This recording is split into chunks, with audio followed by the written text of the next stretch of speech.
আসসালামু আলাইকুম। আপনারা দেখছেন সিবিএন টিভি ইউএসএ সংবাদ বুলেটিন। সাথে আছি আমি সারিকা মৌসুমী। শুরুতেই এসেনশিয়াল হোম কেয়ার সংবাদ শিরোনাম। গ্রিনল্যান্ড সফরে মার্কিন প্রতিনিধি দল, ডেনমার্কের উদ্বেগ। এরদোয়ানের পদত্যাগ দাবিতে তুরস্ক উত্তাল। সন্দ্বীপবাসীর স্বপ্ন পূরণ, ফেরি সার্ভিস চালু। জরুরি অবস্থা জারি নিয়ে গুজব ছড়ানো হচ্ছে, বললেন স্বরাষ্ট্র সচিব। এবং আওয়ামী লীগ নিষিদ্ধের দাবিতে শহীদ পরিবারের মানববন্ধন। শুনছিলেন এসেনশিয়াল হোম কেয়ার সংবাদ শিরোনাম। এবার বিস্তারিত। গ্রিনল্যান্ড সফরে যাচ্ছেন যুক্তরাষ্ট্রের উচ্চ পর্যায়ের একটি প্রতিনিধি দল, যার নেতৃত্বে রয়েছেন ভাইস প্রেসিডেন্টের স্ত্রী উষা ভ্যান্স। সফরে থাকবেন জাতীয় নিরাপত্তা উপদেষ্টা মাইক ওয়াল্টাস এবং জ্বালানি সচিব ক্রিস রাইট। তারা গ্রিনল্যান্ডের পিটোফিক স্পেস বেস পরিদর্শন করবেন, যেখানে মার্কিন সামরিক বাহিনীর সদস্যরা তাদের ব্রিফিং দেবেন। সফরে তারা ঐতিহাসিক স্থান পরিদর্শন এবং একটি ঐতিহ্যবাহী কুকুর স্লেজ প্রতিযোগিতায় যোগ দিবেন। মার্কিন প্রশাসন গ্রিনল্যান্ডের কৌশলগত গুরুত্ব এবং খনিজ সম্পদের দিকে মনোযোগ দিয়েছে। বিশেষ করে ট্রাম্পের আমলে গ্রিনল্যান্ডকে যুক্তরাষ্ট্রের অংশ করার পরিকল্পনা তীব্র হয়েছে। তবে ডেনমার্কের এবং গ্রিনল্যান্ডের সরকার এই পরিকল্পনার বিরুদ্ধে দাঁড়িয়ে আছে। গত নির্বাচনে বিজয়ী একটি দল স্বাধীনতার পক্ষে অবস্থান নিয়েছে, যদিও গ্রিনল্যান্ড এখনও একটি তত্ত্বাবধায়ক সরকারের অধীনে রয়েছে। ডেনমার্কের প্রধানমন্ত্রী মেটে ফ্রেডরিকসেন মার্কিন প্রতিনিধি দলের সফরের প্রতিক্রিয়ায় বলেছেন, ডেনমার্ক যুক্তরাষ্ট্রের সঙ্গে সহযোগিতায় আগ্রহী, তবে তা অবশ্যই আমাদের সার্বভৌমত্বের মৌলিক নীতির প্রতি সম্মান জানিয়ে হতে হবে। তিনি আরও বলেন, গ্রিনল্যান্ডের বিষয়টি নিয়ে যে কোনো আলোচনা ডেনিশ সরকার এবং ভবিষ্যৎ গ্রিনল্যান্ডিক সরকারের সঙ্গে সমন্বয় করতে হবে। ইস্তাম্বুলের মেয়র এক্রেম ইমামোগ্লুকে গ্রেপ্তারের পর তুরস্ক জুড়ে ব্যাপক বিক্ষোভ শুরু হয়েছে। ইমামোগ্লু ও তার সমর্থকরা বিভিন্ন শহরে রাস্তায় নেমে সরকার বিরোধী স্লোগান দিচ্ছেন এবং প্রেসিডেন্ট রিসেপ তাইয়েপ এরদোয়ানের পদত্যাগের দাবি তুলছেন। গত 23 মার্চ এক নির্বাচনে ইমামোগ্লুকে 2028 সালে রাষ্ট্রপতি পদপ্রার্থী হিসেবে মনোনীত করা হয়। তাকে গ্রেপ্তার করা হয়েছে দুর্নীতি ও সন্ত্রাসী গোষ্ঠীকে সহায়তা করার অভিযোগে। গ্রেপ্তারের প্রতিক্রিয়ায় হাজার হাজার মানুষ বিক্ষোভে যোগ দিয়েছে। তুরস্কের 81টি প্রদেশের মধ্যে অন্তত 55টিতে বিক্ষোভ হয়েছে। বিক্ষোভকারীরা দাবি করছেন, সরকার রাজনৈতিক উদ্দেশ্যেই ইমামোগ্লুকে গ্রেপ্তার করেছে এবং এরদোয়ানের পদত্যাগের আহ্বান জানিয়েছেন। বিক্ষোভকারীদের ঠেকাতে পুলিশ কাঁদানো গ্যাস এবং রাবার বুলেট ব্যবহার করেছে এবং বহু বিক্ষোভকারীকে গ্রেপ্তার করা হয়েছে। ইমামোগ্লুর স্ত্রী ডিলেক্কায়া ইমামোগ্লু বিক্ষোভকারীদের উদ্দেশ্যে বলেন, আমার স্বামী যে অবিচারের সম্মুখীন হয়েছেন তা প্রতিটি বিবেকের হৃদয়ে দাগ কেটেছে। এদিকে এরদোয়ান এই বিক্ষোভের নিন্দা করেছেন এবং সিএইচপির বিরুদ্ধে শান্তি বিঘ্নিত করার অভিযোগ তুলেছেন। চট্টগ্রাম সন্দ্বীপ নৌপথে বহুল প্রতীক্ষিত ফেরি সার্ভিসের উদ্বোধন হয়েছে। এর মধ্য দিয়ে ফেরির যুগে প্রবেশ করল চট্টগ্রামের দ্বীপ উপজেলা সন্দ্বীপ। সোমবার সকাল 8:30টায় চট্টগ্রামের সীতাকুণ্ড উপজেলার বাঁশবাড়িয়া ঘাটে 5 জন উপদেষ্টাকে সাথে নিয়ে এই ফেরি সেবার উদ্বোধন করেন নৌপরিবহন মন্ত্রণালয় এবং শ্রম ও কর্মসংস্থান মন্ত্রণালয়ের উপদেষ্টা এম শাখাওয়াত হোসেন। উদ্বোধনের পর সকাল 9টায় উপদেষ্টাদের বহন করে ফেরি সন্দ্বীপের উদ্দেশ্যে যাত্রা করে। 55 মিনিটের যাত্রার পর 10:55 ফেরি সন্দ্বীপের গুপ্তছড়া ঘাটে এসে পৌঁছে। পরে উপজেলা পরিষদ প্রাঙ্গণে এক সুখী সমাবেশ অনুষ্ঠিত হয়। সমাবেশে অনলাইনে যুক্ত হয়ে প্রধান অতিথির বক্তব্য রাখেন প্রধান উপদেষ্টা মোহাম্মদ ইউনুস। তিনি বলেন, সন্দ্বীপ বাংলাদেশের অন্যতম উপকূলীয় দ্বীপ, কিন্তু স্বাধীনতার পর ঐতিহ্যবাহী জনপদের ভূখণ্ডের সঙ্গে দেশের যোগাযোগের ক্ষেত্রে কোনো কার্যকর ব্যবস্থা গড়ে ওঠেনি। কি লজ্জাকর, 50 বছর পার হয়ে গেল। একদিকে বিরাট শহর ও বন্দর সবকিছু চলছে, অন্যদিকে এখানে আসতে ও নিজের বাড়িতে যাওয়ার সময় মধ্যযুগীয় অবস্থায় আমাদের চলে যেতে হয়। এটা আমরা সহ্য করে যাচ্ছি, এটা নিয়ে কোনো উচ্চবাচ্য হচ্ছে না। আজ আমরা সে কলঙ্ক থেকে মুক্ত হলাম। অনুষ্ঠানে বিশেষ অতিথি হিসেবে উপস্থিত ছিলেন বিদ্যুৎ, জ্বালানি ও খনিজ সম্পদ মন্ত্রণালয়, সড়ক পরিবহন ও সেতু মন্ত্রণালয়ের উপদেষ্টা মোহাম্মদ ফাউজুল করিম খান, পরিবেশ, বন ও জলবায়ু পরিবর্তন মন্ত্রণালয় এবং পানি সম্পদ মন্ত্রণালয়ের উপদেষ্টা সৈয়দা রিজওয়ানা হাসান, মুক্তিযুদ্ধ বিষয়ক মন্ত্রণালয় এবং দুর্যোগ ব্যবস্থাপনা ও ত্রাণ মন্ত্রণালয়ের উপদেষ্টা ফারুক আজম, প্রাথমিক ও গণশিক্ষা মন্ত্রণালয়ের উপদেষ্টা অধ্যাপক ডাক্তার বিধান রঞ্জন রায় পোদ্দার এবং মৎস্য ও প্রাণী সম্পদ মন্ত্রণালয়ের উপদেষ্টা ফরিদা আক্তার চট্টগ্রাম সন্দ্বীপ নৌপথে ফেরি চালুর মাধ্যমে দেশের ইতিহাসে প্রথমবারের মতো সমুদ্র পথে ফেরি যাত্রার সূচনা হলো। একই সাথে দ্বীপ উপজেলা সন্দ্বীপের মানুষের যাতায়াতের দুর্ভোগ কিছুটা লাঘব হলো। বাংলাদেশের আইনশৃঙ্খলা পরিস্থিতি স্থিতিশীল রয়েছে এবং জরুরি ব্যবস্থা জারি নিয়ে গুজব ছড়ানো হচ্ছে বলে মন্তব্য করছেন স্বরাষ্ট্র সচিব নাসিমুল গনি। সোমবার সচিবালয়ে সাংবাদিকদের প্রশ্নের জবাবে এ কথা বলেন তিনি। স্বরাষ্ট্র সচিব বলেন, এটা একটা গসিপ, এ সম্পর্কে আমার কোনো কমেন্টস নাই। এর আগে রোববার রাতে জরুরি ব্যবস্থা জারি হচ্ছে বলে সামাজিক যোগাযোগ মাধ্যমে গুজব ছড়িয়ে পড়ে। বিশেষ করে ক্ষমতাচ্যুত আওয়ামী লীগ সমর্থকদের নানা ধরনের তথ্য প্রচার করতে দেখা যায়। একই সঙ্গে কেউ কেউ দাবি করেন যে শিগগিরই বাংলাদেশে ফেরত আসছেন ক্ষমতাচ্যুত প্রধানমন্ত্রী শেখ হাসিনা। সোমবার আইনশৃঙ্খলা পরিস্থিতি নিয়ে ব্রিফিং শেষে এ জরুরি অবস্থা নিয়ে যে তথ্য ছড়ানো হচ্ছে সে বিষয়ে সাংবাদিকদের প্রশ্ন করেন স্বরাষ্ট্র মন্ত্রণালয়ের সিনিয়র সচিব নাসিমুল গনির কাছে। যেসব তথ্যকে গসিপ হিসেবে বর্ণনা করে স্বরাষ্ট্র সচিব বলেন, আইনশৃঙ্খলা পরিস্থিতির অবনতি হওয়ার আশঙ্কার কোনো তথ্য আমার কাছে নেই।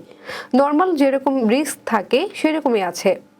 পরিস্থিতি সরকারের নিয়ন্ত্রণে আছে। আমরা সতর্ক আছি, পুলিশ সতর্ক আছে। আমরা সবাই চেষ্টা করছি যে স্টেবিলিটি আছে সেটা যেন মেইনটেইন করতে পারি। তিনি জানান, ঈদের পর ঢাকায় অবস্থিত হাই কমিশন থেকে বাংলাদেশি নাগরিকদের ভিসা প্রক্রিয়া সম্পন্ন করবে অস্ট্রেলিয়া। আওয়ামী লীগকে নিষিদ্ধের দাবিতে মানববন্ধন করেছে গণঅভ্যুত্থানে শহীদ পরিবারের সদস্যদের সংগঠন জুলাই 24 শহীদ পরিবার সোসাইটি। সোমবার রাজধানীর জাতীয় প্রেস ক্লাবের সামনে মানববন্ধন করেন তারা। এ সময় শহীদ পরিবারের সদস্যরা বিগত 16 বছরে ফ্যাসিবাদী শাসনের সময় সব গুম, হত্যা, খুনেরও বিচার দাবি করে। পাশাপাশি জুলাইয়ের হত্যার বিচার ত্বরান্বিত করতে স্বরাষ্ট্র মন্ত্রণালয়ে স্মারকলিপি প্রদানের কথা জানায়। আমরা তাদেরকে বলে দিতে চাই, সাংবাদিক ভাইদের কাছে আমার অনুরোধ, আমাদের এই বক্তব্যগুলো আপনারা অবশ্যই তাদের অবধি পৌঁছাবেন। আশা করি আমরা বেঁচে থাকতে, এই শহীদ পরিবার বেঁচে থাকতে আমরা এটা হতে দিব না। নিষিদ্ধ মানে নিষিদ্ধ। আপনারা বলতেছেন, রাজনৈতিক দলগুলো বলছেন আওয়ামী লীগ নির্বাচনে আসবে, তার আগে এই যে 20,000 সন্তানদের হাত, পা, চোখ এবং আমাদের যারা 2,000 শহীদ হয়েছে তাদেরকে ফিরিয়ে দিতে বলুন, তারপরে আপনারা নির্বাচনে আসবেন।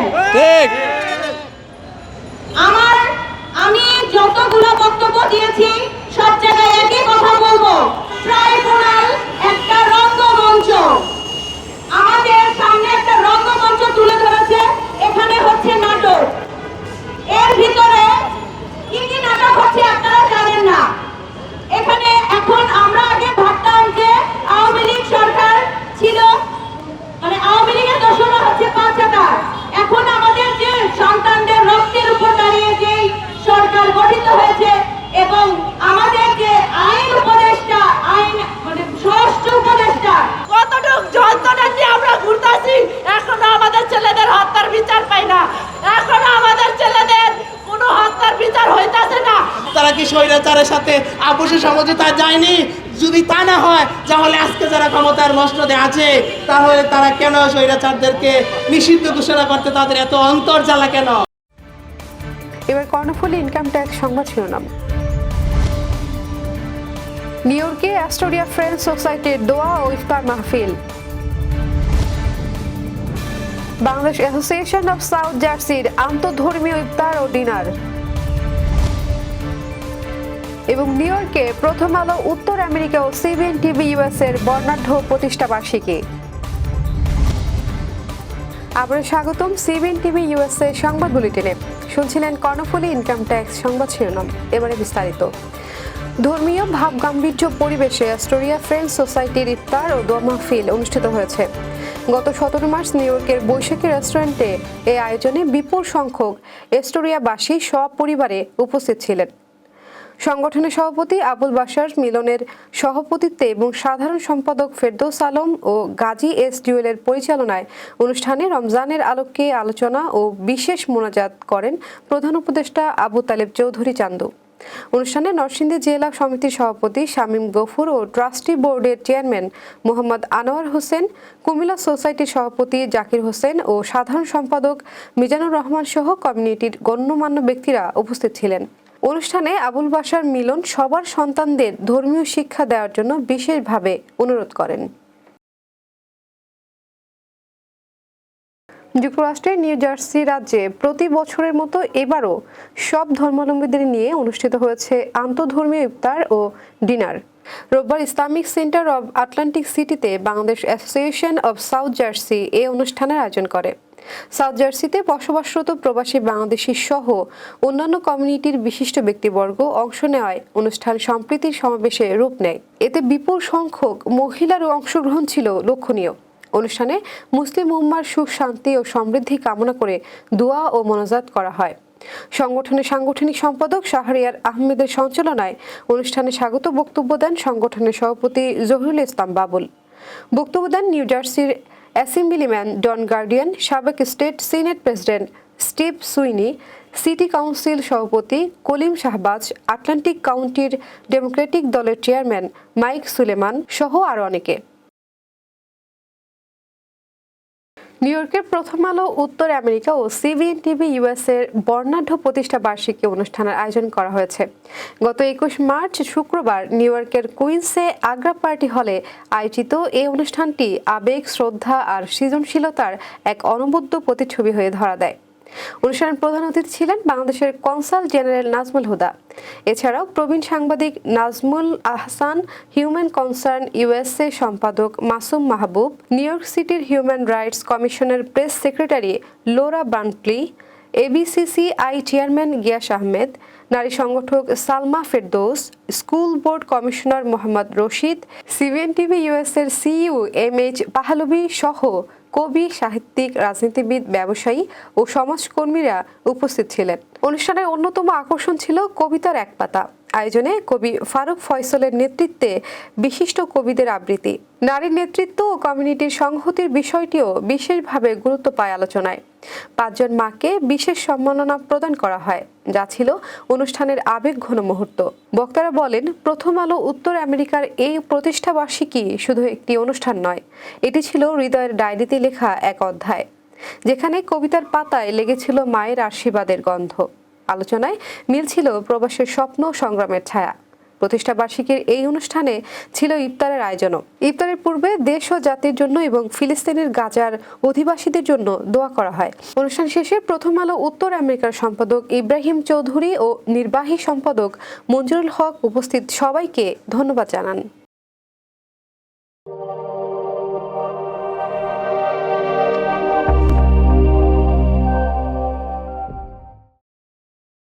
দর্শক, এই ছিল সিবিএন টিভি ইউএসএ সংবাদ বুলেটিনে। শেষ করছি, পরবর্তী বুলেটিন দেখার আমন্ত্রণ জানিয়ে। এতক্ষণ সাথে থাকার জন্য ধন্যবাদ সবাইকে।